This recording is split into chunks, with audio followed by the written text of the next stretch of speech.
Twelve TV ప్రేక్షకులకు ఉగాది శుభాకాంక్షలు. ముందుగా హెడ్లైన్స్ చూద్దాం. పల్నాడు జిల్లాలో మేమంతా సిద్ధం బస్సు యాత్రలో ఉన్న సీఎం జగన్. సావల్యాపురం మండలం గంటవారిపాలెంలో ఉగాది వేడుకలు. జగన్ భారతీ దంపతులు ఉగాది ప్రత్యేక పూజా కార్యక్రమం.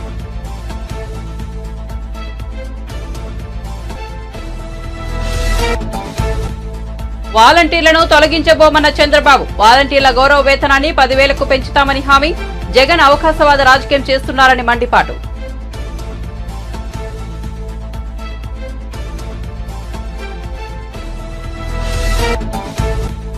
దొంగలు పోయి గజ దొంగలొచ్చినట్లుగా రేవంత్ రెడ్డి పాలన వచ్చిందన్న కిషన్ రెడ్డి. తెలంగాణలో ఏమీ మార్పు రాలేదని, బీఆర్ఎస్ పై కాంగ్రెస్ వచ్చిందంతేనని వ్యాఖ్య. బిడ్డర్లు మొదలు అందరూ ఢిల్లీకి వెళ్లి 100 కోట్ల ఆర్జీ ట్యాక్స్ ఇచ్చి రావాలని ఆరోపణ. చేబ్రోలులో గృహప్రవేశం చేసిన పవన్ కళ్యాణ్. ఉగాది వేడుకల్లో పాల్గొన్న వైనం. ప్రజలంతా బాగుండాలని కోరుకుంటున్నానని వెల్లడి.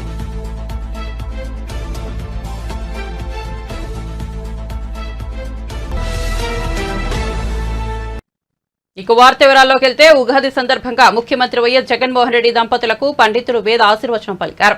అనంతరం పండితులు అందించిన ఉగాది పచ్చడిని సీఎం దంపతులు స్వీకరించారు. మేమంతా సిద్ధం బస్సు యాత్రలో శావల్యాపురం మండలం గంటవారిపాలెం వద్ద క్యాంపులో కార్యక్రమం జరిగింది. ఉగాది వేడుకలకు హాజరైన సీఎం జగన్ వైఎస్ భారతీ దంపతులకు శాలువలు కప్పి అక్షింతలు చెల్లి ఆశీర్వాదం ఇచ్చారు. ఈ కార్యక్రమంలో నర్సారావుపేట ఎంపీ అభ్యర్థి అనిల్ కుమార్ యాదవ్, వినుకొండ ఎమ్మెల్యే బొల్లా బ్రహ్మనాయుడు, ఎమ్మెల్సీ లేళ్ల అప్పిరెడ్డి తదితరులు పాల్గొన్నారు.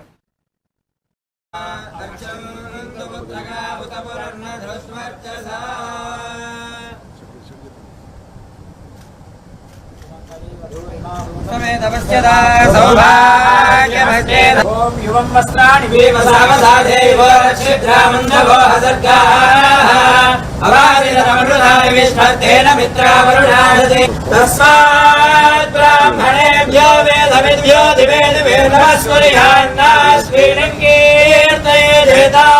దేవతా ప్రీణాది పర్యాప్త్యానందనాయ సర్వస్తోమోతి రాత్రౌ ఉత్తమమహర్భవతి సర్వస్యాప్త్యై సర్వస్య జిత్యై సర్వమేవ తేనాపి శ్రీనివాస కులదైవతన్నః శ్రీ శ్రీనివాస పరమాగతిర్నః పత్రాబ్జే భాగ్యలక్ష్మీః కరదలకమలే సర్వదా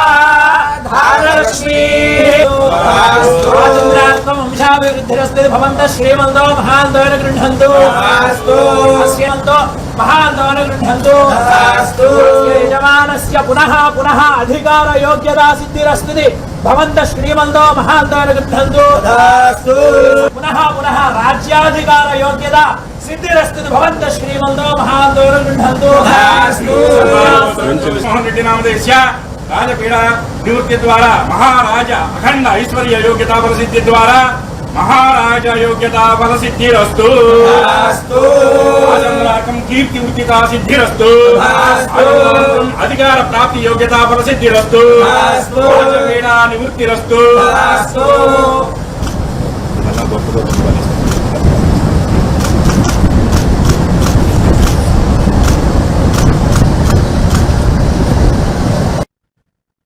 తెలుగుదేశం పార్టీ అధికారంలోకి వచ్చిన తర్వాత వాలంటీర్లను తొలగించబోమని టీడీపీ అధినేత చంద్రబాబు చెబుతున్న సంగతి తెలిసిందే. తాజాగా ఈ రోజు ఆయన విషయమే మాట్లాడుతూ కూటమి ప్రభుత్వం ఏర్పడిన తర్వాత వాలంటీర్ల వేతనాన్ని 5,000 నుంచి 10,000కు పెంచుతామని చెప్పారు. వాలంటీర్ల వ్యవస్థను కొనసాగిస్తామని తాము ముందే చెప్పామని తెలిపారు. ప్రజలకు సేవ చేస్తే తాము అండగా ఉంటామని చెప్పారు. టీడీపీ కార్యాలయంలో పంచాంగ శ్రవణం కార్యక్రమం జరిగింది. ఈ సందర్భంగా ఆయన మాట్లాడుతూ ఈ వ్యాఖ్యలు చేశారు. మన దేశంలో ఇంకొకసారి చూస్తే సంవత్సరం అంతా కూడా మన భవిష్యత్తును నిర్ణయిస్తుందని చెప్పి కూడా నేను మీకు తెలియజేస్తున్నా. అది జరగాల్సిన అవసరం ఉంది. అందుకే రాష్ట్రంలో ఉండే ప్రతి ఒక్కరికి, తెలంగాణలో ఉండే ప్రజానీకానికి, దేశంలో ఉండే తెలుగు కుటుంబాలకి, ప్రపంచంలో ఉండే తెలుగు జాతి ప్రతి ఒక్కరికి మీ కుటుంబం, మీ కుటుంబ సభ్యులు, మీ బంధుమిత్రులు అందరూ కూడా సుఖ సంతోషాలతో ఉండాలని, అదే మరిగా మీరు కూడా సంపద సంపాదించి మీనింగ్ఫుల్ లైఫ్, నేను ఇక్కడ ఆ మాటలు వాడుతున్నాను. సంపద సంపాదించడం ఎంత ముఖ్యమో దాన్ని మంచి కొరకోసరం ఖర్చు పెట్టడం చాలా అవసరం. మనకు కొన్ని సాంప్రదాయాలు ఉన్నాయి. వయస్సులున్నారు, వ్యాపారం చేస్తారు. వ్యాపారం చేస్తూ వచ్చిన దాంట్లో ఒక 1% 2% సమిక్షేమానికి ప్రజల సేవ కోసం వెచ్చించే పరిస్థితిలో ఉన్నారు. అంటే ఇది ఇప్పటి నుంచి వచ్చిన వారసత్వం కాదు. వాళ్ళు చేసేది వ్యాపారం. అదే సమయంలో ఒక బాధ్యత కింద ఈరోజు వాళ్ళంతా కూడా సమిక్షేమం కోసం సేవాభావంతో ముందుకు పోతున్నారు. అలాంటి అలవాటు తెలుగు జాతికి రావాలని మనస్ఫూర్తిగా ఆకాంక్షిస్తున్నా. ఎందుకు ఈ మాట వాడుతున్నానంటే ఈరోజు మనం ఎంతో డబ్బులు సంపాదిస్తాం. ఎక్కడున్నా తెలుగు జాతి సంపద సంపాదించడంలో ఈరోజు తెలుగు వారికి మించిన వాళ్ళు ప్రపంచంలో ఎక్కడా లేరు. అది వచ్చింది. ప్రపంచమే హద్దుగా ముందుకు పోయే పరిస్థితికి వచ్చారు. సంపద సృష్టిస్తున్నారు, ఉపాధి కల్పిస్తున్నారు, ప్రపంచానికి సేవలు అందించే పరిస్థితి వచ్చారు. అదే సమయంలో సేవాభావం కూడా తెలుగు జాతికి అవసరం. ఆ సేవాభావం ఉంటే మీ జీవితానికి సార్థకతను ఆలోచించే సమయం 47కి అంటే పేరుగా ఇస్తామని చెప్పిన పార్టీ తెలుగుదేశం పార్టీ. ఈ 4,000 రూపాయలే కాకుండా ఎవరైనా ఆ నెలలో తీసుకోకపోతే నెక్స్ట్ నెల గాని 3 నెలల వరకు ఈ 4,000 రూపాయలు ఇచ్చే బాధ్యత ఫ్రంట్ తీసుకుంటామని కూడా చాలా స్పష్టంగా హామీ ఇచ్చాం. ఇంకో పక్క వికలాంగులకి, ఫిజికల్ హ్యాండిక్యాప్డ్కి 4,000 రూపాయల నుంచి 6,000 రూపాయలు ఇస్తామని చెప్పిన పార్టీ తెలుగుదేశం పార్టీ. ఇవన్నీ కూడా తీసుకుంటేనే వాలంటీర్ వ్యవస్థ ఉంది ఇక్కడ. పాపం వాళ్ళ జీవితాలతో ఎంత ఆడుకుంటున్నా అంటే జగన్మోహన్ రెడ్డి నాకు అర్థం కావడం లేదు. మొన్నటి వరకు ఏం చెప్పాడు వాలంటీర్స్ ని, వీళ్ళందరూ కూడా మా పార్టీ వాళ్ళు ఉన్నారన్నాడు. మనం ఆ రోజు కూడా చెప్పాం, మీ పార్టీ కాదు, ఈ రాష్ట్రానికి సేవలు అందించడానికి వాళ్ళని ఉపయోగించండి, రాజకీయాల కోసం కాదు, మీకు సేవ చేయడానికి కాదు, ప్రజలకు సేవ చేయడానికని చాలా స్పష్టంగా చెప్పాం. ఈ మధ్యకాలంలో వాలంటీర్ వ్యవస్థను ఉపయోగించి తద్వారా రాజకీయ లబ్ధి పొందాలని ప్రయత్నం చేశాడు. ఎన్నికల కమిషన్ ఒకటే మాట చెప్పారు, ఏవైనా సరే పెన్షన్లు ఇవ్వండి, ప్రభుత్వ ఉద్యోగుల ద్వారా ఇవ్వండి, వాలంటీర్స్ ద్వారా ఇవ్వడం కరెక్ట్ కాదని ఒక నిర్ణయం చేశారు. ఎవ్వరు కూడా ఎక్కడ కూడా నేరుగా ఇంటి దగ్గర పెన్షన్ ఇవ్వద్దని చెప్పలేదు. కానీ ఈ ముఖ్యమంత్రి దుర్మార్గుడు సేవా రాజకీయాలు చేశాడు. ముసలి వాళ్ళని తీసుకొచ్చి మంచి ఎండల్లో నిలబెట్టి పెన్షన్ ఇవ్వకుండా మళ్ళా తిరిగి పొమ్మని, మళ్లీ రమ్మని, దీంట్లో పండుటాకులు లాంటి వ్యక్తులు కొంతమంది చనిపోయారు. దాన్ని సేవ రాజకీయాలు చేసే పరిస్థితి వచ్చాడు. ఇప్పుడు ఇది కూడా అయింది. వాలంటీర్స్ అందరినీ కూడా రాజీనామాలు చేయమన్నాడు. రాజీనామాలు చేయమంటే మేమెందుకు చేస్తామని చాలా మంది రిఫ్యూజ్ చేశారు, చేయలేదు. మనం కూడా అపీల్ చేశాం, మీరు రాజీనామాలు చేయొద్దండి, మీరు వాలంటీర్లుగా ఉన్నారు, ఈ వాలంటీర్ వ్యవస్థను కొనసాగిస్తామని చాలా స్పష్టంగా చెప్పాం. దాంట్లో వాళ్ళకి ఇంకా నమ్మకం వచ్చింది. వైఎస్ఆర్ కాంగ్రెస్ పార్టీకి సేవ చేయొద్దండి, ప్రజలకు సేవ చేయండి, మీకు మేము అండగా ఉంటామని వాలంటీర్లకు పదే పదే చెప్పాం. నిన్న మొన్న చూస్తే రాజీనామాలు చేయమన్నారు, ఇప్పుడు వాలంటీర్ వ్యవస్థే లేదంటున్నారు. ఇది కొత్త వార్త. అంటే నువ్వేమైనా రద్దు చేసావా, రహస్య జీవో ఇష్యూ చేసావా? సమాధానం చెప్పనీకు. సమాధానం చెప్పకుండా వాలంటీర్ వ్యవస్థ ఉందా లేదా? లేకపోతే ఇంకో మాట చెప్పాడు, రేపు ఈ మహానుభావుడు మళ్ళా ముఖ్యమంత్రి అయి మొదటి సంతకం వాలంటీర్ వ్యవస్థ పైన పెడతా అన్నాడు. అంటే ఆ వ్యవస్థ లేనట్టే కదా. ఇన్ని రోజులు అనుభవం పోయింది కదా వాళ్ళకు. అంటే ఏంటి ఈ స్టేట్మెంట్లు? మోసం చేస్తున్నావు, దగా చేస్తున్నావు, అవకాశవాద రాజకీయం చేస్తున్నాం. ఉదయం ఒక మాట, మధ్యాహ్నం ఒక మాట. మనపై ఎవరు కుట్రలు కుతంత్రాలు చేసినా అలాంటి వారిని కొడంగల్ ప్రజలు తిప్పికొట్టాలని ముఖ్యమంత్రి రేవంత్ రెడ్డి పిలుపునిచ్చారు. రేవంత్ రెడ్డి సోమవారం తన నివాసంలో మండలాల వారీగా పార్టీ నేతలతో సమావేశమయ్యారు. 8 మండలాలకు చెందిన సమన్వయ కమిటీ నేతలతో సమావేశమయ్యారు. ఈ సందర్భంగా మాట్లాడుతూ ఎన్నికల్లో అందరూ కలిసికట్టుగా పనిచేయాలని సూచించారు. అడిగినోళ్ళకి కూడా ఇచ్చినాం. నువ్వు కట్టుకోవా, మళ్ళీ ఎప్పుడు వస్తుందో ఏమో, కాలం ఎట్లొస్తుందో. నీ పిల్లగానికి రేపు పెళ్లి అయితే కష్టం అయితే పిల్లగానికి కూడా ఒకటి కట్టుకోని తండ్రి కొడుకు కూడా ఆయన 25 లక్షల ఇందిరమ్మ ఇల్లు కాంగ్రెస్ పార్టీ ఇచ్చింది.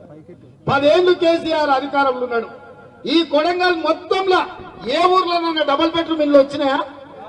ఎవరికైనా వచ్చినాయా? మా జర్నలిస్టులకు ఇళ్ళ పట్టాలని వచ్చినాయా? మరి ఏ పేదోడికి డబుల్ బెడ్రూమ్ ఇల్లు ఇయ్యని ఆ సన్నాసులు ఇవాళ మళ్ళొచ్చి రేవంత్ రెడ్డిని ఓడగొట్టాలి, రేవంత్ రెడ్డిని వడగొట్టాలి. ఈ కుట్రలు కుతంత్రాలు ఏందని నేను అడుగుతున్నా. ఇదే కాదు, నియామకాల కోసమే ఉద్యమం జరిగి 1200 మంది పిల్లలు ఆత్మ బలిదానం చేసుకుంటే తెలంగాణ రాష్ట్రం వచ్చింది.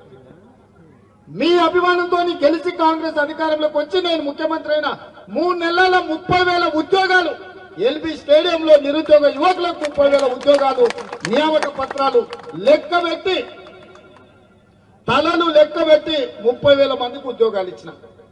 30,000 మంది నిరుద్యోగ యువకులకు ఉద్యోగాలు ఇచ్చినందుకు ఇవాళ నన్ను ఓడగొట్టాలనా, నన్ను వడగొట్టాలనా? బీసీ జనాభా ఎంతుందో లెక్కను తెలవక 60 ఏళ్ల నుంచి బీసీలు కొట్లాడుతుంటే ఈ తెలంగాణ రాష్ట్రంలో ఉన్న బీసీల జనాభా మొత్తం లెక్క కట్టుండ్రి. లెక్క ప్రకారం వాళ్ళకు నిధులు ఇవ్వాలి, నియామకాలు చేపట్టాలని, బీసీ జనాభా లెక్కలు కట్టమని ఆదేశాలు ఇచ్చి జీవోలు ఇచ్చి నిధులు ఇచ్చినందుకు రేవంత్ రెడ్డిని ఓడగొట్టాలి, కాంగ్రెస్ పడగొట్టాలన్నా. దేనికోసం పడగొట్టాలి, దేనికోసం ఓడగొట్టాలి? మీరు ఆలోచన చేయండి మిత్రులారా. ఇవాళ ఎవరికన్నా ఓటేస్తే కాంగ్రెస్ కు సుక్క నీరు వస్తుందా? కొడంగల్లో ఉండే తండాలకు రోడ్లు వస్తాయా? బీఆర్ఎస్ 10 ఏళ్ల పాలనలో చేసిన తప్పిదాల వల్లే తెలంగాణలో కరువు పరిస్థితులు నెలకొన్నాయని మంత్రి పొంగిలేటి శ్రీనివాసరెడ్డి విమర్శించారు. అధికారం కోల్పోయిన ఆ పార్టీ నాయకులు కాంగ్రెస్ పాలనపై బురద జల్లే ప్రచారాలు చేస్తున్నారని ఆరోపించారు. రైతాంగంపై కపట ప్రేమ చూపుతూ రెచ్చగొట్టే ధోరణికి దిగుతున్నారని ఆరోపించారు. ఖమ్మం జిల్లా వైరా, ఏన్కూరు, భద్రాద్రి, కొత్తగూడెం జిల్లా జూలూరుపాడు మండలాల్లో పర్యటించిన ఆయన గ్రామాల్లో ప్రజా సమస్యలు తెలుసుకున్నారు. 2 నదుల పరివాహక ప్రాంతాల్లో నీరు ప్రాజెక్టులోకి రాని కారణం చేత ఈ సంవత్సరం తెలంగాణ రాష్ట్రంలో ప్రజల దీవెనలతో వచ్చిన ఇందిరమ్మ రాజ్యం, ప్రజల ప్రేమ అభిమానం ఆశీస్సులతో వచ్చిన ఇందిరమ్మ రాజ్యంలో రైతన్నలకి సాగునీరు ఇవ్వనమాట కొన్ని ప్రాంతాల్లో వాస్తవం. ఇది కాంగ్రెస్ తీసుకొచ్చిన కష్టమనో, కాంగ్రెస్ వల్లనే ఈ నీరు పోతున్నారని ఏదైతే ఈనాడు ప్రధాన ప్రతిపక్షంలో ఉన్న నాయకులు చేసే విమర్శల్ని ఒక్కసారి యావత్ తెలంగాణ ప్రజలు, ముఖ్యంగా రైతన్నలు గమనించాలని కూడా కోరుతున్నాం. అంటే వర్షాలు పడే టైం అంతా పూర్తయిన తర్వాత, మాన్సూన్స్ అన్నీ కంప్లీట్ అయిన తర్వాత ఇందిరమ్మ రాజ్యం తెలంగాణ రాష్ట్రంలో వచ్చింది. ఈ వచ్చిన ఇందిరమ్మ రాజ్యం మీద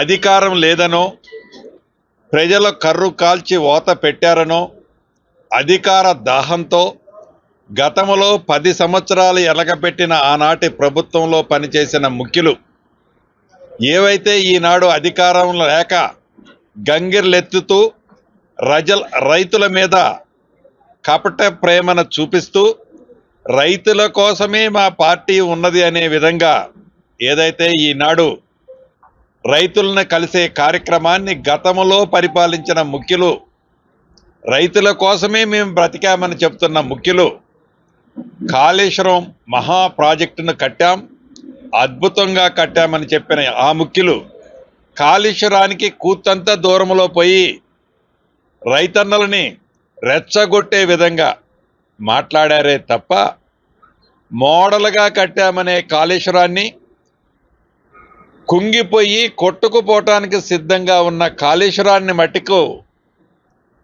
పర్యవేక్షించటానికి, చూడటానికి కూడా సాహసం చేయలేదు ఆనాడు ముఖ్యమంత్రిగా పరిపాలించిన ప్రబుద్ధులు. ఇది కాంగ్రెస్ అనో, కాంగ్రెస్ వలన ఈ కరువు వచ్చిందనో ఏదైతే చెప్తున్నారో ఒక్కసారి మీరు ఆత్మ పరిశీలన చేసుకొని ఇది కాంగ్రెస్ వల్ల వచ్చిందా లేకుంటే గోదావరి పరివాహక ప్రాంతంలో మీ టైంలో కట్టిన ప్రాజెక్టులు సక్రమంగా కట్టని కారణం చేత ఆ డ్యాములు కుంగిపోయి ఆ డ్యాముల్లో ఉన్న నీరు మీరు ముఖ్యమంత్రిగా ఉన్ననాడే కిందికి వదిలిన సంగతి మీరు మర్చిపోయి గోదావరి కృష్ణా పరివాహక ప్రాంతంలో సుమారు 56% వర్షాలు తక్కువగా పడ్డాయని ఆనాడు 3-man కమిటీ కానీ కేఆర్ఎంబి కమిటీ కానీ ఏదైతే అక్టోబర్లో లెటర్లు రాశారో అదన్నీ మీ ప్రభుత్వంలో టైంలో మీ సమక్షంలో రాసిన లెటర్లన్నిటినీ మర్చిపోయి కాంగ్రెస్ పార్టీ మీద కాంగ్రెస్ ప్రభుత్వం మీద ఏవైతే మీరు విమర్శలు చేస్తున్నారో అది మీ విజ్ఞతకే ఈనాడు కాంగ్రెస్ నాయకులు వదిలేస్తున్నారన్నది మీరు గమనించాలి. అంతేకాదు దొంగలు పోయి గజ దొంగలు వచ్చినట్లు ఈ రోజు తెలంగాణలో బీఆర్ఎస్ పోయి రేవంత్ రెడ్డి పాలన వచ్చిందని బీజేపీ తెలంగాణ రాష్ట్ర అధ్యక్షుడు కేంద్ర మంత్రి కిషన్ రెడ్డి విమర్శించారు. మంగళవారం పలువురు నాయకులు బీజేపీలో చేరారు. ఈ సందర్భంగా రాష్ట్ర కార్యాలయంలో ఏర్పాటు చేసిన సమావేశంలో ఆయన మాట్లాడుతూ తెలుగు వారమంతా ఏ పని చేసినా పంచాంగం చూస్తుంటామని అలాంటి పంచాంగ పఠనం జరిగే ఈ రోజు మనకు ఎంతో శుభసూచకమన్నారు. అనంతరం ఆయన బీఆర్ఎస్ కాంగ్రెస్ పాలనపై మండిపడ్డారు. ఈ రోజు మనం తెచ్చుకునేదండి దొంగలు పోయి గజ దొంగలు వచ్చినట్టు ఈరోజు కాంగ్రెస్ పార్టీ వచ్చింది రాష్ట్రం. మరి పెంక మీద నుంచి పొయ్యిల పడ్డట్టు అయిపోయింది. ఈరోజు ఏం చెప్పారు? ఎన్నికలకు ముందు గ్యారంటీలు ఇస్తున్నాం, మీకు 2 లక్షల రుణమాఫీ చేస్తాం, లేక ఎకరానికి 15,000 ఇస్తాం, నిరుద్యోగులకు 4,000 ఇస్తాం, మహిళలకు 2,400 ఇస్తాం, కౌలు రైతులకు పైసలు ఇస్తాం, రైతు కూలీలకు పైసలు ఇస్తాం, పెన్షన్లు పెంచుతాం. అబ్బో ఎన్ని మాటలు మాట్లాడారో. ముఖ్యమంత్రి రేవంత్ రెడ్డి అప్పుడు అపోజిషన్ లో ఉన్నప్పుడు చెప్పారు, ఎవరైనా అప్పు తీసుకోకపోతే వెంటనే బ్యాంకుకి వెళ్ళి 2 లక్షలు తీసుకోండి, మీకు డిసెంబర్లో మాఫీ చేస్తా. ఏ తారీఖు అది? డిసెంబర్ 9వ తారీఖు మాఫీ చేస్తాడు. ఇంకా ఆయనకి డిసెంబర్ 9 వచ్చినట్టు లేదు. రాహుల్ గాంధీకి అసలే తెలియదు డిసెంబర్ 9 ఎప్పుడో తెలియదు, 100 రోజులు కూడా తెలియదు. మరి తగుదనమ్మా అని మొన్న తుగ్గూడెం వచ్చి మళ్ళీ పెద్ద పెద్ద మాటలు మాట్లాడిపోయిందా రాహుల్ గాంధీ. అయ్యో ముందేకే దిక్కులేదు, ముందు ఇచ్చిన దానికే దిక్కులేదంటే కొత్త ఇచ్చాడు. అది కూడా చెప్పలే. పాత గ్యారంటీలు ఎప్పుడు చేస్తారో చెప్పిపోలే రాహుల్ గాంధీ. ఇంకా సంవత్సరం చేస్తారా, 5 సంవత్సరాల తర్వాత చేస్తారా, 10 సంవత్సరాల తర్వాత చేస్తారా, రైతులు ఆగమైనాక చేస్తారా, అది కూడా చెప్పలే. చెప్పకుండా కొత్త హామీలు ఇచ్చిపోయాడు. నేను ఎందుకు చెప్తా ఉన్నానంటే ఈ రాష్ట్రంలో మార్పు రాలేదు.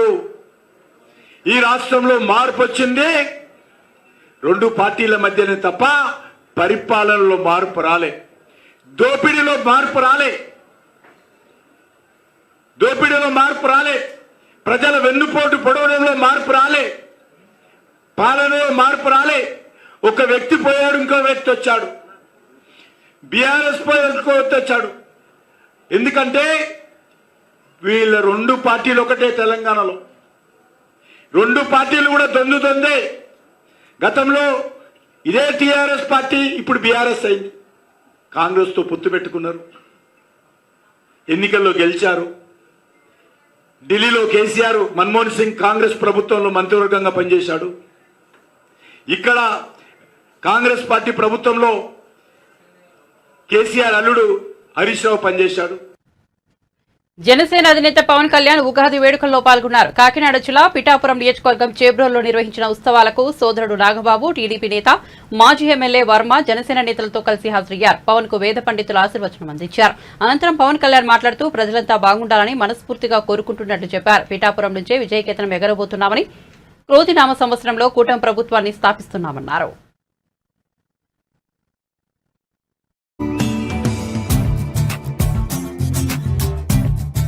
నెలకి జీతాలు రావాలి, కార్మికులకి ప్రతి ఒక్కరికి, రైతు కూలీరి నియోజకవర్గ ఆఫీస్కి వచ్చి మా నాన్నగారు పంపించారని చెప్పి ప్రత్యేకమైన ఇట్లాంటి మామిడి పండ్లని తీసుకొచ్చి మీరు రావాలి, పిఠాపురంలో పోటీ చేయాలని ఆ రోజు కోరుకుంటే నిజంగా నేను ఆ రోజు ఆలోచించలేదు. తల్లి అనుగ్రహం ఎలా ఉంటుందో తెలియదు. పురోహితిక అమ్మవారు దయతోటి దీవెనలతోటి ఇక్కడికి శ్రీపాద శ్రీవల్లభుడి దీవెనలతోటి బంగారు పాపమ్మ దీవెనలతోటి ఈ రోజున ఇక్కడ మీ అందరి ముందు ఉన్నాం. సర్వమతాలు, సర్వ కులాలు, సర్వ ప్రాంతాల్లో ఉండే ప్రజలందరూ క్షేమంగా ఉండాలి, మనస్ఫూర్తిగా అందరూ బాగుండాలని కోరుకుంటూ ఈ క్రోధినామ సంవత్సరంలో మన కూటమి ప్రభుత్వాన్ని స్థాపిస్తున్నాం. విజయ కేతనం ఎగరవేస్తున్నాం. అది పిఠాపురం నుంచి మొదలు పెడుతున్నాం ఈరోజు.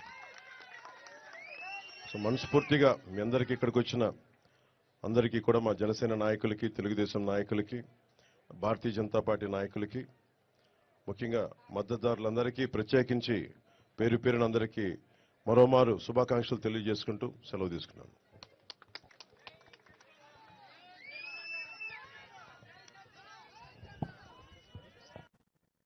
పిఠాపురంలో రాజకీయాలు ఆసక్తికరంగా మారాయి. జనసేన అధినేత పవన్ కళ్యాణ్ ఇక్కడి నుంచి పోటీ చేస్తుండటంతో ఈసారైనా ఆయన గెలుస్తారా అని అంతా ఉత్కంఠంగా ఎదురుచూస్తున్నారు.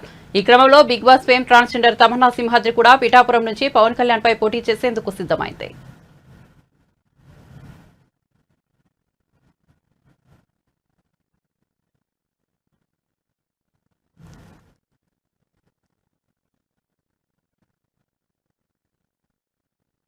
శ్రీ క్రోధి నామ సంవత్సర తెలుగు సంవత్సరాది ఉగాది వేడుకలు తెలంగాణ భవన్లో ఘనంగా నిర్వహించారు. ఉగాది పర్వదినం సందర్భంగా ఏర్పాటు చేసిన ఉగాది వేడుకల్లో BRS party working president KTR పాల్గొన్నారు. వేద పండితులు వేద ఆశీర్వచనం అందించారు. అనంతరం పంచాంగం పఠంలో పాల్గొన్నారు. ఈ కార్యక్రమంలో అసెంబ్లీ మాజీ స్పీకర్ మాజీ పోచారం శ్రీనివాస్ రెడ్డి, ఎమ్మెల్సీలు, ఎమ్మెల్యేలు, ప్రజాప్రతినిధులు, బీఆర్ఎస్ నాయకులు తదితరులు పాల్గొన్నారు. గౌరవనీయులు డాక్టర్ మత సామరస్యంతో శాంతియుతంగా ఆరోగ్యంగా మరి చక్కటి వాతావరణ అనుకూల పరిస్థితులు కూడా రావాలని మనస్ఫూర్తిగా భగవంతుడికి ప్రార్థిస్తూ మరి ఈరోజు ఈ కార్యక్రమంలో పాల్గొన్న ప్రతి ఒక్కరికి కూడా హృదయపూర్వకంగా ధన్యవాదాలు కూడా తెలియజేస్తూ మీ అందరికీ ఉగాది శుభాకాంక్షలు కూడా ప్రత్యేకంగా తెలియజేస్తూ మాజీ మంత్రివర్యులు బాన్సువాడ శాసనసభ్యులు పెద్దలు పోచారం శ్రీనివాసరెడ్డి గారు, గౌరవనీయులు మాజీ మంత్రివర్యులు పెద్దలు. ఇది ఎన్నికల సమయం కావడంతో ఏ పార్టీ కార్యకలాపాలు ముందుకు వెళ్లాలన్నా నిధులు కావాల్సిందే. ఈ క్రమంలో తెలుగుదేశం పార్టీ విరాళాల కోసం ప్రత్యేక వెబ్సైట్ ను తీసుకొచ్చింది. ఈ వెబ్సైట్ ను టీడీపీ అధినేత చంద్రబాబు ప్రారంభించారు. మంగళగిరిలోని టీడీపీ ప్రధాన కార్యాలయంలో జరిగిన ఓ కార్యక్రమంలో వెబ్సైట్ ను ఆవిష్కరించిన చంద్రబాబు తన వంతుగా 99,999 విరాళం అందించారు. ఈ సందర్భంగా ఆయన మాట్లాడుతూ టీడీపీ అభిమానులు, మద్దతుదారులు విరాళాలు ఇవ్వాలని కోరారు. అది 100 రూపాయలు కావచ్చు, 1000 రూపాయలు కావచ్చు, ఎంతైనా కానీ మీరు చేయండి. అది మీరు చేసి మీకు వెరీ సింపుల్గా ఈరోజు టీడీపీ ఫర్ ఆంధ్ర.com అనేది మీరు ఒకసారి వెళ్తే క్యూఆర్ కోడ్ కూడా పెట్టాం. ఒకప్పుడు క్యూఆర్ కోడ్ తెలిసేది కాదు, నేనే పాపులరైజ్ చేశాను డిజిటల్ కరెన్సీ అప్పుడు ఫస్ట్ టైం.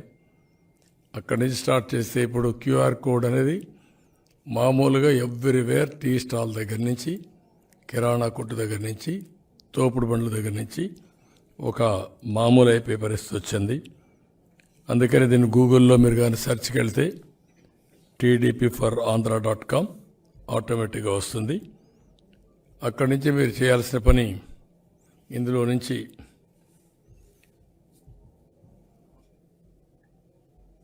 క్లియర్ కట్గా డొనేట్ ఫర్ తెలుగు, అది ఒక్క నిమిషంలో మీరు చూస్తే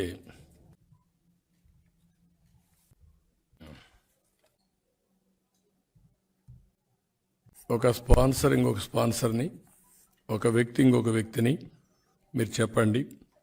చెప్పి ఎక్కడికక్కడ మీరు కూడా ప్రమోట్ చేయాల్సిన అవసరం ఉంది. ఇందులో ఎన్ఆర్ఐస్కి కూడా ఆల్ ప్రికాషన్స్ తీసుకున్నాం. వాళ్ళ అవసరమైతే ఏ విధంగా పే చేయాలి, నిబంధనలు ఏమున్నాయి, ఎన్ఆర్ఐ పేమెంట్లకు అంతా కొన్ని రిస్ట్రిక్షన్స్ ఉంటాయి, అవన్నీ ఏ విధంగా ఇది చేయాలో ఫస్టే వెరిఫై చేసాం. ఆల్ పర్మిషన్స్ ఉన్నాయి. వాళ్ళు వచ్చినప్పుడే వాళ్ళ డొనేషన్స్ కూడా వెరిఫై చేసిన తర్వాత if they are eligible then only will accept. అలాంటి కండిషన్స్ అన్నీ పెట్టి ఇందులో చేయడం జరిగింది. టీడీపీ నేత నర్సాపురం ఎంపీ రఘురామకృష్ణరాజు నేడు పిఠాపురంలో జనసేనాని పవన్ కళ్యాణ్ కలిశారు. ఇది మర్యాదపూర్వక భేటీ అని రఘురామ సోషల్ మీడియా ద్వారా వెల్లడించారు. ఈ భేటీపై రఘురామ స్పందిస్తూ అరాచక శక్తుల నుంచి రాష్ట్రాన్ని కాపాడుకోవాల్సిన అవసరం ఉందని అభిప్రాయపడ్డారు. దుర్మార్గపు శక్తి నుంచి రాష్ట్రాన్ని బయటపడేసి స్వర్ణాంధ్రప్రదేశ్ గా అభివృద్ధి చేద్దామని పిలుపునిచ్చారు. ఇక పవన్ కళ్యాణ్ నాగబాబులతో తనకు సన్నిహిత సంబంధాలున్నాయని రఘురామకృష్ణరాజు వెల్లడించారు. రాబోయే ఎన్నికల్లో తాను ఎక్కడి నుంచి పోటీ చేసినా పవన్ కళ్యాణ్ ప్రచారం చేస్తారని చెప్పారు. పవర్ స్టార్ జనసేనాని పవన్ కళ్యాణ్ గారు పిఠాపురంలో ఒక ఇల్లు తీసుకుని ఈ పవిత్రమైన ఉగాది రోజున గృహప్రవేశం చేస్తున్న సందర్భంగా నేను వారిని కలిసి నా శుభాకాంక్షలు అందజేయడానికి వారి సమయం తీసుకుని నేను వచ్చి వారిని కలవడం జరిగింది. ఈ కూటమి ముగ్గురు కలవాలి, కలిసి రాష్ట్రాన్ని అప్పులు పాలు చేసి అరాచకం చేస్తున్న వ్యక్తిని బయటికి పంపాలి అంటే ముగ్గురు కలవాలి అని చాలా పట్టుదల పట్టి ముగ్గురిని ఒకటి చేసిన ఒక గొప్ప వ్యక్తి పవన్ కళ్యాణ్ గారు. పవిత్రమైన ఉగాది రోజు కలిసి ఆయన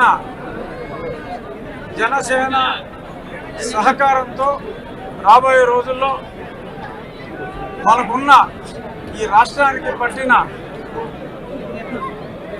దరిద్రాన్ని అని అనొచ్చేమో అనేద్దాం, ఈ డ్రగ్ ఆంధ్రప్రదేశ్ని, ఈ బ్యాడ్ ఇమేజ్ని, రుణాంధ్రప్రదేశ్ అనే బ్యాడ్ ఇమేజ్ నుంచి బయటపడేయాలి అంటే చంద్రబాబు నాయుడు గారు, పవన్ కళ్యాణ్ గారి సారథ్యం చాలా అవసరం. కాబట్టి మరింత చొరవ తీసుకుని వీలైనన్ని ఎక్కువ మీటింగ్లు, అలాగే నేను అసెంబ్లీకి చేస్తానా పార్లమెంట్కి చేస్తానా అనేది ఇంకా అస్పష్టత కాస్త ఉన్నప్పటికీ నేను ఎక్కడ పోటీ చేసినా వారు వచ్చి క్యాంపెయిన్ చేయాలని కూడా వారి సహకారాన్ని కూడా నేను కోరడం జరిగింది. పవన్ కళ్యాణ్ గారికి నాకు చాలా సన్నిహిత స్నేహం ఉంది. వాళ్ళ అన్నగారితో ఇంకా ఎక్కువ స్నేహం ఉంది. చిరంజీవి గారు నేను మంచి స్నేహితులు. అదే స్నేహభావంతో ఆయన తప్పకుండా ఈ విజయానికి అండగా ఉంటారని చెప్పి నాకు అష్యూరెన్స్ ఇవ్వడం జరిగింది. జై జనసేన, జై తెలుగుదేశం. 48 గంటలు వెయిట్ చేసాం, ఇన్నాళ్ళు వెయిట్ చేసాం. 48 గంటలు వెయిట్ చేయండి. నాకు ఇప్పుడు తెలుగుదేశం ఇంతమంది జన సైనికులు ఉన్నారు. నాకు ఇంకేంటి భయం? నేను ప్రజాక్షేత్రంలో చట్టసభల్లో ఉంటా. అది లోక్సభ, శాసనసభ. అనదర్ 48 65,000 పైగా మెజారిటీతో ఆయన ఎక్కుతారు. అది ఎన్ని ప్రయత్నాలు చేసినా జగన్మోహన్ రెడ్డి వచ్చి ఇక్కడ బస్సు వేసుకుని ఇక్కడ కూర్చున్నా 65,000 మినిమం. అన్నవరం రత్నగిరిపై ఉగాది వేడుకలను ఘనంగా నిర్వహించారు. ఉగాది పర్వదిన సందర్భంగా భక్తులు పెద్ద సంఖ్యలో సత్యనారాయణ స్వామిని దర్శించుకున్నారు. అనివేటి మండపం నందు పండితులచే పంచాంగ శ్రవణం పఠనం చేశారు. ఈ కొత్త సంవత్సరంలో స్వామివారి రాశి ఫలాలతో పాటు ఇతర రాశి ఫలాలు, ఆదాయ వ్యయాలు ఏ విధంగా ఉన్నాయో పండితులు వివరించారు. పంచాంగ శ్రవణం అనంతరం పండితులను ఆలయ చైర్మన్ ఈవోలు సత్కరించారు. భక్తులకు తీర్థ ప్రసాదాలతో పాటు ఉగాది పచ్చడి పంపిణీ చేశారు.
ఉగాది పర్వదిన సందర్భంగా వరంగల్ భద్రకాళి ఆలయంలో అర్చకులు ప్రత్యేక పూజలు చేశారు. అమ్మవారిని దర్శించుకునేందుకు భక్తులు పెద్ద ఎత్తున తరలివచ్చారు. ఏటా ఉగాది నుంచి 9 రోజుల పాటు అమ్మవారికి వసంత నవరాత్రులు నిర్వహించడం ఆనవాయితీగా వస్తోంది. అమ్మవారికి వివిధ పూలతో లక్ష పుష్పార్చన నిర్వహించారు. మొదటి రోజు అమ్మవారికి గులాబీలతో పుష్పార్చన నిర్వహించారు.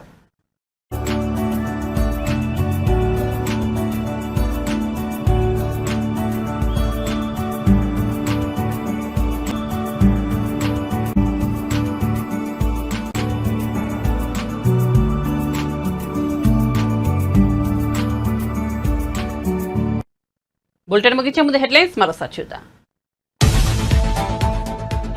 పల్నాడు జిల్లాలో మేమంతా సిద్ధం బస్సు యాత్రలో ఉన్న సీఎం జగన్. చావల్యాపురం మండలం గంటవారిపాలెంలో ఉగాది వేడుకలు.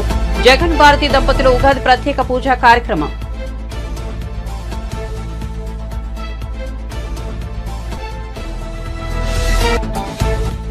వాలంటీర్లను తొలగించబోమన్న చంద్రబాబు. వాలంటీర్ల గౌరవ వేతనాన్ని 10,000కు పెంచుతామని హామీ. జగన్ అవకాశవాద రాజకీయం చేస్తున్నారని మండిపాటు.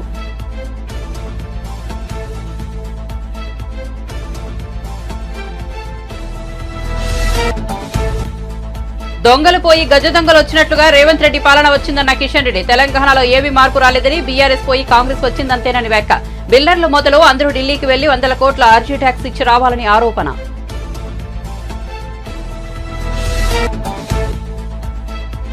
చేబ్రోల్లో గృహప్రవేశం చేసిన పవన్ కళ్యాణ్. ఉగాది వేడుకల్లో పాల్గొన్న వైనం ప్రజలంతా బాగుండాలని కోరుకుంటున్నానని వెల్లడి.